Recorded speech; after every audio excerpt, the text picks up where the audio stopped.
Let's move on now to our third Vegas game. It's the Giants at Washington. Again, mentioned before that this one is moving steadily towards Washington. They're now favored by 8 with an implied team total of 26, which is tied for the 5th highest on the slate.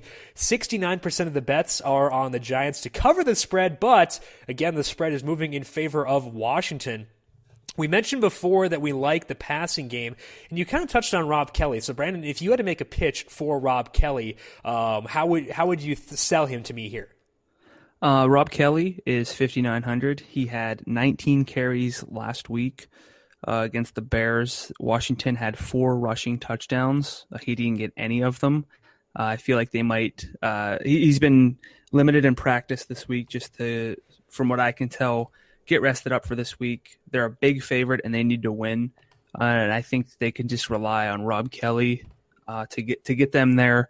I think they're going to pass plenty. I think they're going to score points against this defense that doesn't really have anything to play for. So I love Rob Kelly at 5,900, especially from a game theory perspective with all these other running backs in the same price range. Yeah, I think the reasoning for Kelly being limited, he did get banged up last week, but he came back in the game, so it wasn't a very serious injury. So I would say watch the practice reports at the end of this week, see if he can get a full practice on Thursday or Friday, and if he does, then he's great. As long as Konami Kirk Cousins doesn't vulture any more touchdowns, which I was fine with last week, quite frankly. But outside of that, I think that he doesn't have a lot of concerns for me.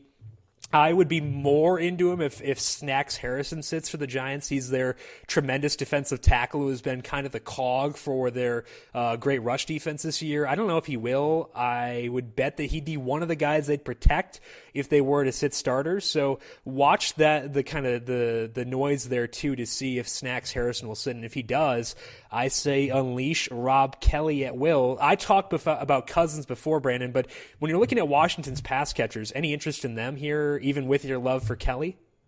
I think I would be most inclined to use Rob Kelly, but if I went with the pass game, I think I would just have to go with Deshaun Jackson. I'm always drawn to him, and I feel like his upside just makes him worth it in pretty much any matchup, especially against the defense that might look a little bit more like a preseason version of the Giants rather than the best defense in football this week.